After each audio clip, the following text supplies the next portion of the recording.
자, 51페이지 중개보수 및 실비입니다.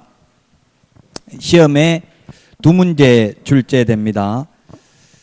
자, 거기에 2번에 보니까 중개보수 청구권입니다. 이런 것들은 시험에는 잘 안 나오는 부분인데, 중개보수 청구권 발생 시기는 중개의뢰시입니다. 중개의뢰가 뭡니까? 우리 집 팔아주세요, 사주세요 이렇게 하는 게 중개의뢰지요. 그 다음에 중개보수 청구권 행사 시기, 실제 보수를 받을 수 있는 시기는 중개완성, 계약 성립시입니다. 계약 성립시. 계약 성립되어야 중개보수 받을 수 있습니다. 변호사 수임료는 수임료니까 수임, 받을 숫자, 임무를 받으면, 즉 소송 대리해 주십시오, 그 수임만 받으면 바로 보수를 받을 수 있죠. 변호사 보수는 승소하든 패소하든. 그러나 우리 중개보수는 반드시 계약이 성립되어야 받을 수 있습니다. 그 다음에 3번 중개보수 청구권 소멸입니다. 개업공개사의 고의 또는 과실로 인하여 거래계약이 무효 취소 해제된 경우에는 중개보수 청구권이 소멸됩니다. 소멸. 그러면 개업공개사의 고의 과실 없이 무효 취소 해제돼도 소멸되지 않습니다. 즉 시험에 출제됐습니다. 이거는 거래 당사자의 이행지체로, 즉 매수인이 중도금을 안 줘가지고 계약이 깨진 경우 보수받을 수 있습니다.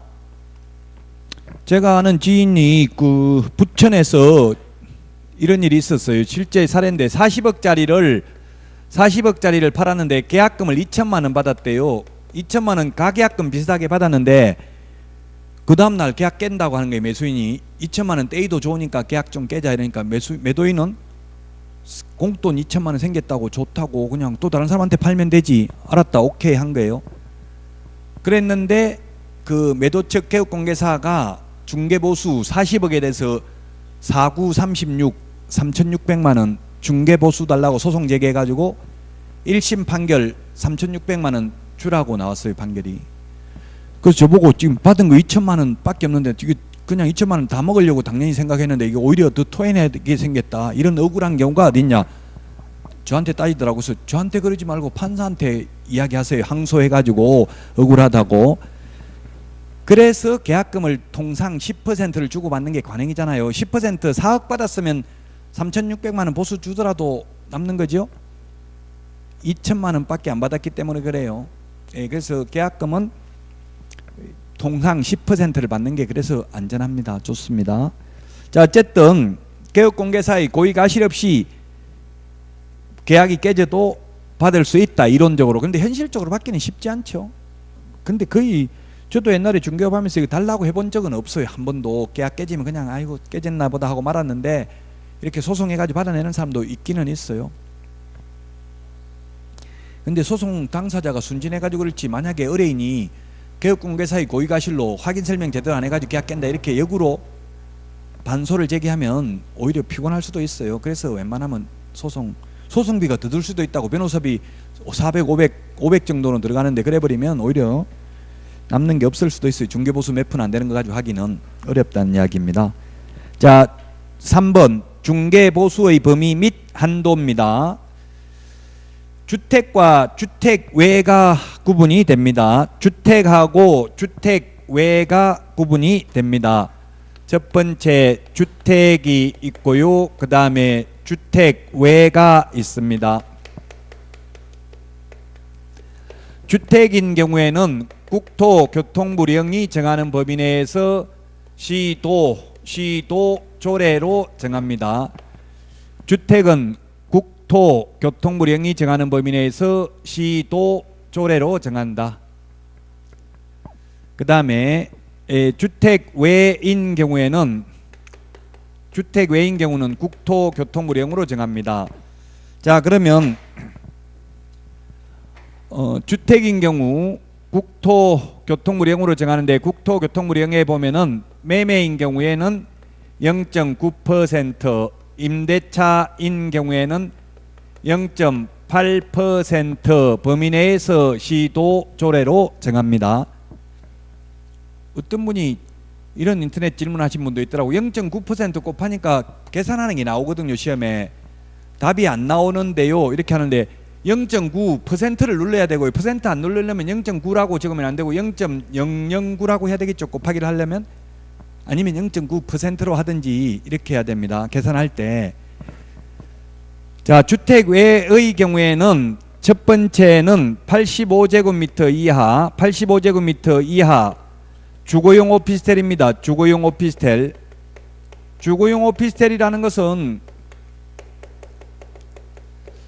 싱크대가 설치되어 있고 이 세면시설 이런 것들이 설치되어 있는 경우, 목욕시설이 설치되어 있는 경우를 말합니다. 그래서 현실적으로는 거의 모든 오피스텔이 여기에 해당된다고 봐야 돼요. 왜냐하면 전용 면적 85제곱미터면 분양 면적으로 따지면은 한 55평까지 여기에 해당되거든요.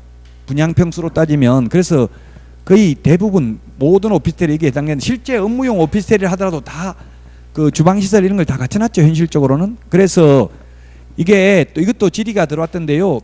분명히 업무용으로 쓴대요. 그 업무용으로 장사하기 위해서 주거용으로 안 쓰고 사업자 등록까지 내고, 그러면 0.9% 받을 수 있는지 묻더라고요.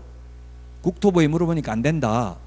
세면시설 설치되어 있고 싱크대 설치되어 있고 그러면 실제 업무용으로 쓰더라도 이거는 0.4, 0.5밖에 못 받는다. 그래서 이건 주택이냐 주택외냐 이게 공부상 용도이지 실제 사용 용도가 아닙니다. 실제 사용 용도와 달리 오피스텔은 업무용이라고 되어 있습니다. 업무용이라고 되어 있지만 그 주거용 오피스텔인 경우에는, 그 주거용 오피스텔이 뭐냐면 51페이지 맨 밑에 되어 있잖아요. 주거용 오피스텔은 어떤 걸 말하냐면은 52페이지 맨 위에 전용 면적이 85제곱미터 이하일 것, 니은 상하수도 시설이 갖추어진 전용 입식 부엌, 전용 수세식 화장실 및 목욕시설을 갖추어야 됩니다. 다만 전용 수세식 화장실에 목욕시설이 같이 딸려 있어도 상관이 없습니다. 이런 요건이 갖춰져 있으면 실제로는 업무용으로 쓰더라도 어떻게 된다는 이야기예요. 매매인 경우는 매매는 0.5%, 임대차는 0.4% 범위 내에서 받을 수 있습니다. 그 다음에 기타, 그 외에는 모두 매매든 임대차든 모두 0.9% 범위 내에서 당사자 협의입니다. 기타는 매매든 임대차든 모두, 매매뿐만 아니라 임대차도 모두 0.9% 범위 내에서 당사자 협의에 의해서 받을 수 있습니다. 이 협의라는 말도 기분 나쁜 거예요. 사실 이거 협의, 우리 백화점 물건도 다 정가제인데 우리 중개보수는 정가제가 아닙니다. 깎아야 됩니다. 깎아야 된다는 것보다 깎을 수 있습니다. 깎을 수만 있고 더 많이 받는 건 안 됩니다. 굉장히 기분 나쁘죠. 개업공개사 입장에서 보면 협의하라고 돼 있어요. 협의가 불성립됐을 때 어떻게 하라는 말도 없어요. 싸워가지고 언제 협의했냐 이렇게 싸우면 해결이 안 됐을 때 어떻게 한다는 법도 없다고요. 어쨌든 협의하도록 돼 있습니다. 정가제가 아니고. 자, 그 다음에 52페이지 양가로 3번 겸용주택입니다. 건축물 중 주택의 면적이 2분의 1 이상인 경우에는 주택의 중개보수요율을 적용하고, 주택의 면적이 2분의 1 미만인 경우에는 주택 외의 보수 규정을 적용합니다. 2분의 1 이상입니다. 우리 핵심 비교 정리 프린터 56번에 보면 2분의 1, 3분의 1, 5분의 1, 10분의 1을 정리해 놨습니다. 거기에 2분의 1에 보면은 몇 번에 있습니까? 동그라미 2번 밑줄 치시면 주택의 면적이 2분의 1 이상이면 전부 주택에 관한 규정을 적용합니다. 2분의 1. 주택의 면적이 50, 상가 면적이 50제곱미터 이렇게 똑같다면 100제곱미터 모두 주택에 대한 규정을 적용한다는 이야기입니다. 2분의 1 초과가 아니라 이상입니다. 이상. 그럼 2분의 1도 포함이죠. 딱 절반이 주택이라도 전부 주택에 대한 규정을 적용한다는 이야기죠. 자, 그 다음에 4번 거래금액의 산정입니다. 4번에 동그라미 1번 매매의 경우 매매 대금이 기준이 된다. 단 분양권 전매의 경우에는 실제 납입금액에 프리미엄을 합산한 금액을 기준으로 요율을 정한다. 예, 이거 판례입니다. 이거는 법조문에 있는 게 아니고 판례인데요. 분양권은 분양가를 기준으로 하는 게 아니다. 분양가를 기준으로 하는 게 아니다. 분양가가 가령 5억이다. 분양가가 5억인데 계약금을 5천만 원 계약금이 들어가고요. 계약금 5천만 원 들어가고 그 다음에 중도금이 5천만 원 들어가고 그 다음에 프리미엄이 피가 5천만 원 붙었다면 실제 주고받는 1억 5천만 원 곱하기 요율을 한다 이 말입니다. 분양가를 기준으로 하는 게 아니라 현재까지 들어간 돈을 기준으로 한다. 2번 교환인 경우에는 거래 금액이 큰 걸 기준으로 합니다. 거래 금액이 큰 걸 기준으로 한다. 중개 보수가 큰 걸 기준으로 하는 게 아니라 거래 금액이 큰 것을 기준으로 합니다. 그래서 만약에 중개 보수는 상가는 0.9%니까 298, 180만 원이고요. 주택의 경우에는 암기할 필요가 없는데 시도조례를 따르는데 시도조례에 보면 2억 이상인 경우는 0.4%라고 돼 있어요. 암기할 필요 없어요. 실제 시험에서는 0.4%다. 서울시 조례에 의하면 이렇게 줍니다. 그러면 120만 원입니다. 자, 그러면 거래 금액이 큰 걸 기준으로 하니까 120만 원씩을 각각 받을 수 있다는 이야기입니다. 중개 보수가 큰 게 아니라 뭘 큰 걸 기준으로 한다? 거래 금액이 큰 걸 기준으로 각각 받습니다. 교환의 경우 거래 금액이 큰 것을 기준으로 각각 받는다. 그 다음에 동그라미 3번입니다. 동그라미 3번 보증금 외에 월차임이 있는 경우입니다. 보증금 외에 월차임이 있는 경우 보증금 외에 월차임이 있는 경우인데 자 가령 보증금 500만 원에 월세 45만 원이면 45만 원 곱하기 100을 합니다. 그러면 5천만 원이 나왔습니다. 이렇게 보증금 더하기 월세 곱하기 100을 한 금액이 5천만 원 이상이면 그대로 곱하기 100을 합니다. 근데 5천만 원 미만이 나오면 만약에 보증금 500에 월세 40만 원 곱하기 100을 하면 얼마입니까? 4,500만 원이죠? 4,500만 원. 이렇게 보증금 500 더하기 월세 곱하기 100을 한 금액이 5천만 원 미만이 나오면 곱하기 100을 하는 게 아니라 곱하기 70을 한다. 그러면 4,7은 28, 2,800만 원 더하기 500만 원 하면 3,300만 원에다가 곱하기 요율을 한다. 요율은 주택인 경우 시도조례로 정하고 주택 외의 경우에는 국토교통부령으로 정하는데 국토교통부령은 매매든 임대차든 모두 0.9라고 했죠. 그래서 만약에 여러분들이 마찬가지고 현업에서 이런 거 월세 5만 원만 좀 깎아달라고 주인한테 이야기 좀 해주세요 하면 개업공개사가 이야기 해주겠어 안 해주겠어요? 절대 안 해줍니다. 이거 벌쩍 뜁니다. 이거 50만 원인데 겨우 깎아서 45만 원 해놓은 거 절대 안 된다. 이렇게 나와요. 절대 안 되는 게 아니라 주인한테 이렇게 하면 중개보수도 더 내려갑니다. 해달라면 해줄 수도 있어요. 근데 중개보수가 만약에 곱하기 0.9%를 주택 외라고 가정한다면 얼마 차이 나냐고. 이게 5천만 원일 경우에는 5945, 45만 원인데 이게 3,300이면 얼마입니까? 3927, 3927, 30만 원도 안 되잖아요. 15만 원 넘게 차이 나죠? 5만 원 깎아주는데 월세. 그래서 현실적으로 실무적으로 이런 경우는 절대 안 깎아줄 겁니다. 아마도 이런 게 45만 원인 경우. 자 결론 보증금 더하기 월세 곱하기 100을 한 금액이 5천만 원 이하가 아니라 다음 주에 문제 있습니다. 이하라고 X로 해놨습니다. 이하가 아니고 뭐라고요? 미만인 경우 5천만 원 미만인 경우 보증금 더하기 월세 곱하기 70을 한다는 것을 주의하시기 바랍니다. 그 다음에 동그라미 4번입니다. 동일한 중개상물에 대하여 동일 당사자 간에 매매를 포함한 둘 이상의 거래가 동일한 기회에 이루어지는 경우입니다. 요건 뭐냐면 매도인이 팔고 그 자리에 세입자로 눌러 사는 경우입니다. 매매했습니다. 매매하고 다시 세입자로 임대차 계약 체결하고 눌러 사는 경우입니다. 동일한 중개상물에 대하여 동일 당사자 간에 매매를 포함한 둘 이상의 거래가 동일한 기회에 이루어지는 경우에는 매매에 대한 거래 금액만을 적용한다. 동일 세 번 들어가죠? 동일이라는 표현이. 그래서 이런 경우에는 중개보수를 2번 주는 게 아니라 매매에 대한 중개보수 1번만 주면 된다는 이야기입니다. 동일 세 번 들어가야 됩니다.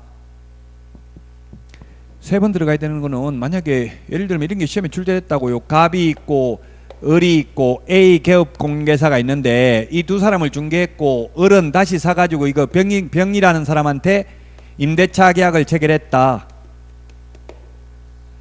매수인이 사가지고 병한테 세를 놨다고요. 근데 A 혼자서 이거 다 중개했다고. 이것도 중개하고 둘 다. 그랬을 때 시험에 기출문제 이런 게 나왔어요. A 개업공개사가 을 매수인한테 받을 수 있는 금액이 얼마인가? 매매에 대한 중개보수는 80만원, 임대차에 대한 중개보수가 20만원. 그럼 답이 100만원, 80만원 중에 답이 뭐냐고요? A가 을한테 받을 수 있는 돈은 답은 100만원이라고. 이거는 매매에 대한 거, 임대차에 대한 거 받을 수 있어. 왜?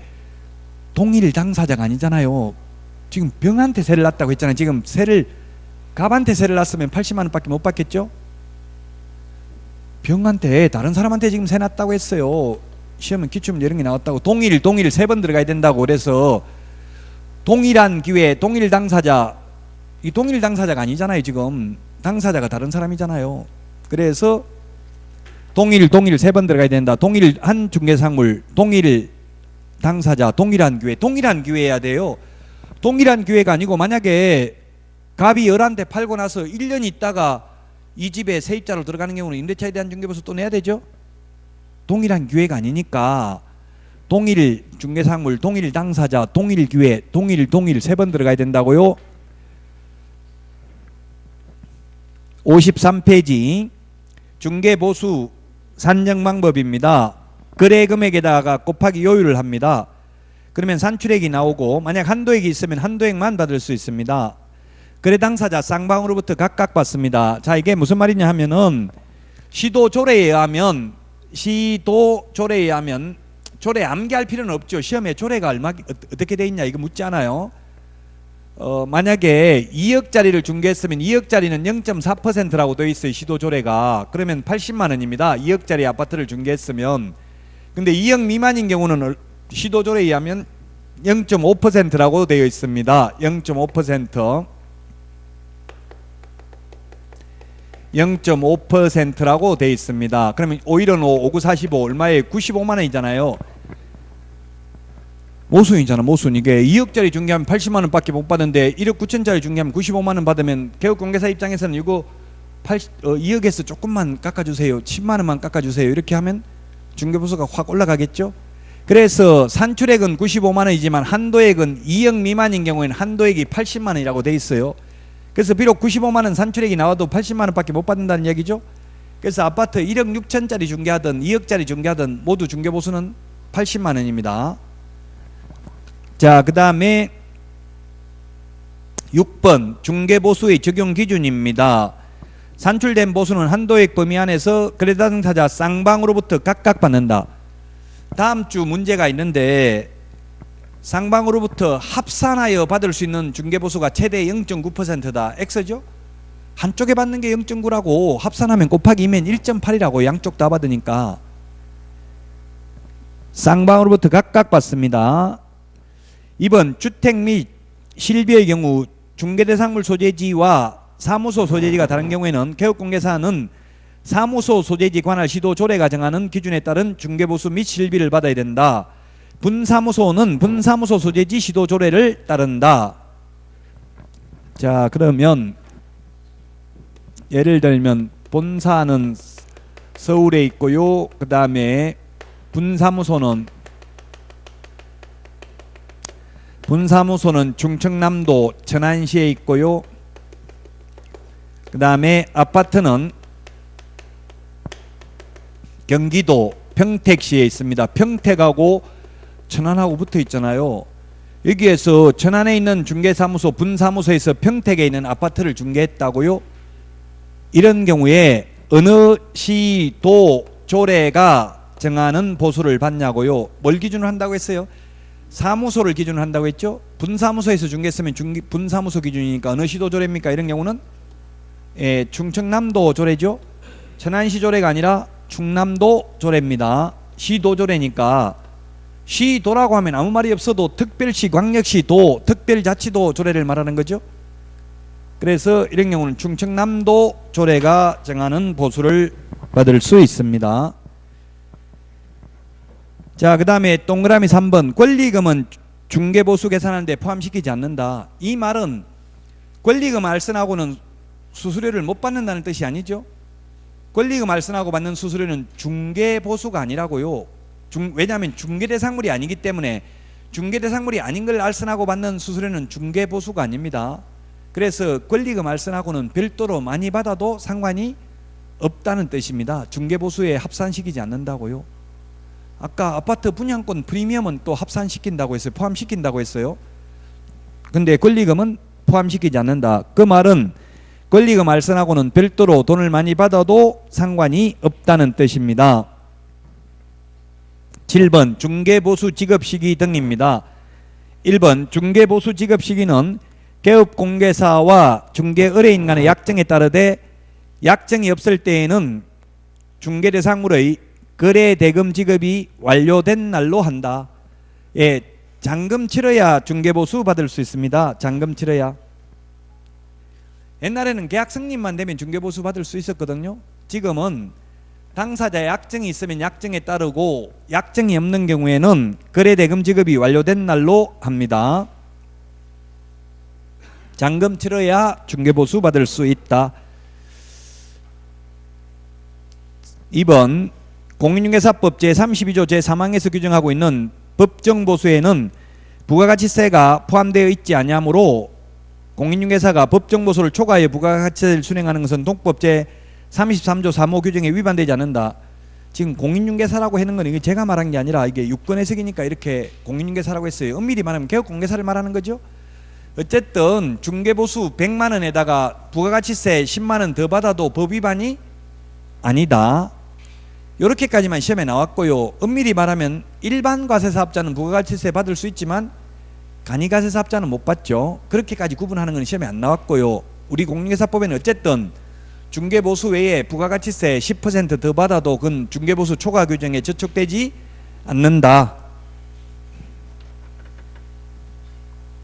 자, 그 다음에 실비. 실비는 실제 들어간 돈을 실비라고 합니다. 실제 들어간 돈을 실비라고 한다.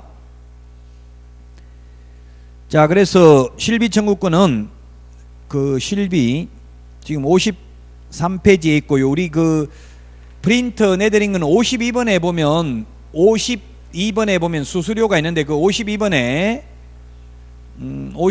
실비가 어디에 있느냐면 실비가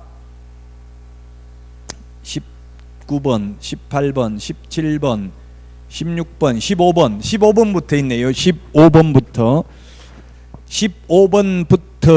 실비가 있는데 15번 52번에 15번 실비가 있는데 실제 들어간 돈이 실비입니다. 실제 들어간 돈. 우리 실비 포장마차 이런 것처럼 실비 권리관계 등의 확인에 소요되는 실비는 누구한테 받아요? 매도, 임대, 그 밖에 권리를 이전코자 하는 의뢰인, 이전 의뢰인한테 받습니다. 뭐 시험에 나온 적은 없는데 극단적으로 예를 들면 전세권자가 부담합니까? 전세권 설정자가 부담합니까? 그러면 전세권 설정자가 되겠죠? 전세권 설정자. 설정자가 집주인이잖아요. 그렇게까지 시험에 나온 거 없어요. 그냥 권리 이전 의뢰인, 즉 매수인 또는 임대인까지만 시험에 나왔어요. 전세권 설정자 이렇게까지는 나온 적은 없습니다.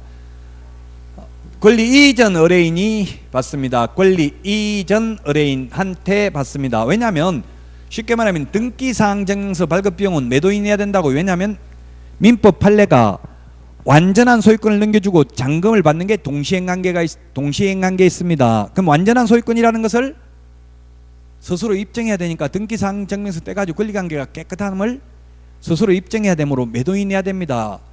현실적으로 매도인한테 받는 경우 없죠. 현실적으로는. 그래서 이게 헷갈린 거예요. 현실하고 이론하고 너무 다르기 때문에. 현실적으로는 거의 대부분이 수도권에서는 법무사들이 내주고요. 다른 지역에서는 대부분 개업공개사가 냅니다. 현실은. 그러나 시험에 나오면 매도, 임대, 의뢰인한테 받을 수 있습니다. 자, 그 다음에 금방 했었죠. 오늘 계약금 등의 예치 권고 제도와 관련되는 실비는 누구한테 받는다고 했어요? 매수, 임차, 그 밖에 권리를 취득하려는 의뢰인한테 받습니다. 권리를 취득하려는 의뢰인한테 받는다. 그 다음에 매수 신청 대리와 관련된 매수 신청 대리와 관련되는 실비는 한도액이 얼마입니까? 한도액이 30만 원입니다. 우리 중개와 관련해서는 한도액이 따로 없죠. 등기사항 증명서 발급 비용 또는 차비, 숙박비 들어간 거 있으면 제주도 비행기 타고 갔으면 30만 원 초과해서 받을 수도 있어요. 그러나 매수 신청 대리와 관련해서는 한도액이 30만 원이고요. 이 매수 신청 대리와 관련된 실비는 원거리 교통비, 멀리 가는 교통비, 원거리 교통비, 그 다음에 원거리 출장비는 매수 신청 대리와 관련된 실비로 받을 수 있습니다. 그러나 근거리 교통비, 가까운 거리 교통비, 그 다음에 이거는 받을 수 없습니다. 실비로. 등기사항 증명서 발급 비용, 등기사항 증명서 발급 비용 받을 수 있다 없다? 등기사항 증명서 발급 비용 매수 신청 대리 실비로 못 받는다. 왜 못 받냐 하면은 매수 신청 대리와 관련해서는 그 우리 핵심 비교 정리 프린트 52번에 동그라미 14번에 보면 상담 및 권리 분석 수료 등을 50만 원 받았잖아요. 그러니까 등기사항 증명서 비용 이런 거는 따로 받을 수가 없다라고 동그라미 19번에 나와 있잖아요. 지금 핵심 비교 정리 프린트 52번. 자, 여기까지 해서 중개 보수를 했습니다. 중개 보수. 자, 그 다음에 54페이지 지도 감독인데요. 지도 감독 시험에 두 문제 나옵니다. 단순히 암기하는 내용입니다. 제가 이때까지는 암기하라는 말을 많이 안 했는데 2차 과목은 사실은 암기해야 되는 게 굉장히 많습니다. 암기해야 될 부분이 뭐 쉽게 우리가 강의할 때는 이해하라고 하지만 사실은 암기해야 될 부분이 많습니다. 1차도 어느 정도 암기를 해야 돼요. 이해 안 되면 암기하고, 암기 안 되면 이해하고 자꾸 해야 되지. 무조건 이해만 하려고 하면 안 되는 경우도 많아요. 기본적으로 민법이고 학개론도 암기해야 될 부분이 있어요. 근데 사실 암기하라는 말은 차마 할 수가 없죠. 하면 요구도 먹으니까. 근데 저는 이제 암기하라고도 하겠습니다. 자, 지도감독 관청인데 지도감독 관청은 우리 핵심 비교 정리 프린터 12번에 있습니다. 12번에. 그래서 이제 지금부터는 자꾸 비교하는 연습을 해야 돼요. 지금은 머리가 아프고 복잡하더라도 어차피 극복해야 됩니다. 힘들더라도. 지도감독 관청 12번 우리 핵심 비교 정리 프린터 12번에 보면은 별표가 있습니다. 12번에 핵심 비교 정리 프린터 12번에 지도 감독 관청이 있습니다. 지도 감독 관청. 지도 감독 관청이 있는데 첫 번째 개업 공인중개사, 그 다음에 무등록 개업 공개사, 그 다음에 거래정보사업자,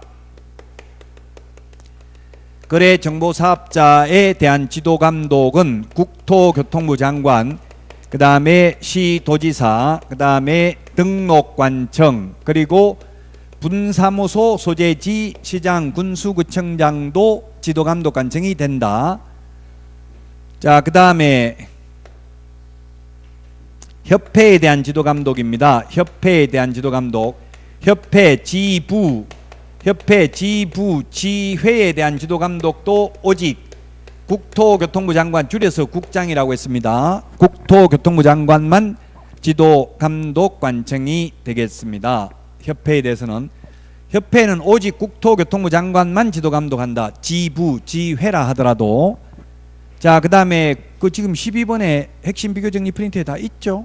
그 다음에 이건 이제 오늘 해야 될 거는 지금 동그라미 1번만 알면 되는데 2번, 3번, 4번은 지금 비교하기 위해서 미리 예습하는 겁니다. 어차피 비슷한 내용이니까. 자, 그 다음에 세 번째 매수 신청 대리와 관련되는 관련해서 협회 지도감독은 법원 행정처장입니다. 법원 행정처장이고요. 그 다음에 매수 신청 대리와 관련해서 협회 시도 지부와 매수 신청 대리인 등록을 한 개업공개사 지도감독은 지방법원장입니다. 지방법원장. 지방법원장이 지도 감독을 합니다. 지방법원장이 지도 감독을 한다. 그리고 이 지방법원장은 그 지도 감독 사무를 지원장이나 협회 시도 지부에 위탁할 수 있고, 위탁받은 협회 시도 지부나 지원장은 그 실시 결과를 지체 없이 지방법원장에게 보고해야 된다는 말이 우리 핵심 비교정리 프린트 50번에 규정되어 있습니다. 50번.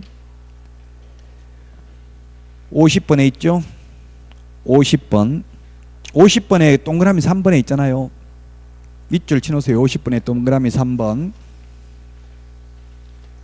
자, 다시 54페이지, 우리 서브노트 54페이지에 보면 지도감독 3번 사유를 보니까 부동산 투기 등 거래 동향 파악을 위하여 필요한 경우, 2번 이 법 위반 행위 확인, 공인중개사 자격 취소, 자격 정지, 개업공개사에 대한 등록 취소, 업무 정지 등 행정 처분을 위하여 필요한 경우에 감독상 명령을 할 수 있습니다. 그러면 옛날에는 수시검사와 정기검사가 있었습니다. 잘못이 있든 없든 검사를 했습니다. 옛날에는. 근데 지금은 특별한 잘못이 없으면 이제 조사를 안 가겠다는 이야기입니다. 특별한 잘못이 있는 경우에만 지도감독을 하겠다. 그래서 더 현실적으로 말하면 실무적으로는 민원 제기된 건들만 조사하러 나가요. 의뢰인이 등록관청에 민원을 제기한다고요? 악덕 민원인들이 많아요. 개업공개사하고 분쟁해서 분쟁 해결 수단으로 자기가 손해봤다 생각하면 그거 해결받으려고 계속 민원 넣는 경우가 많아요. 그 민원 제기된 것만 쉽게 말하면 조사하러 나가겠다는 이야기입니다. 옛날에는 정기검사와 수시검사가 있었다. 4번 지도 감독 방법입니다. 업무에 관한 사항을 보고하게 하거나 자료 제출 그 밖에 필요한 명령을 할 수 있고, 3번 소속 공무원으로 하여금 중개사무소에 출입하여 장부 서류 등을 조사 또는 검사하게 할 수 있다. 이 경우 출입 검사 등을 하는 공무원은 증표 즉 공무원증 및입니다. 공무원증 및 조사 검사 증명서를 상대방에게 내보여야 한다. 둘 다. 무등록 업자 사무소도 포함한다. 즉 무등록 중개사무소에도 들어가서 조사 검사할 수 있다 이 말입니다. 불법으로 간판 달고 있으면 간판 철거 명령 내릴 수 있고, 사무소 폐쇄 명령을 내릴 수도 있습니다. 55페이지 지도 감독 위반 시 제재입니다. 거래정보사업자는 동그라미 1번 500만원 이하의 과태료고요. 그 다음에 3번 협회도 500만원 이하의 과태료입니다. 그런데 개업공개사는 6월 이하의 업무정지입니다. 6월 이하의 업무정지. 자, 그러면 옛날에가 아니고 만약에 이게 국토부에서 확인 설명 위반하면 옛날에는 업무정지였는데 지금은 500만원 이하의 과태료로 완화했다고 했을까요? 강화했다고 했을까요? 즉 500만원 과태료하고 6월 이하의 업무정지하고 뭐가 더 무거운 제재냐고요. 예, 국토부에서는 그 시험에 나오진 않았습니다. 국토부에서는 업무정지를 더 무거운 걸로 본 거예요. 그래서 확인 설명하지 않거나 근거 자료 제시하지 않는 경우 옛날에 6월 이하의 업무정지에서 지금은 500만원 이하의 과태료로 완화했다고 했어요. 제재를. 6개월 동안 문 닫아버리면 월세 계속 내고 문 닫는 거는 차라리 500만원 돈을 떼우는 것보다 더 무겁다는 이야기예요. 자, 어쨌든 협회 거래정보사업자는 500만원 이하의 과태료고요. 개업공개사가 감독상 명령을 위반한 경우에는 6월 이하의 업무정지 사유에 해당이 되겠습니다.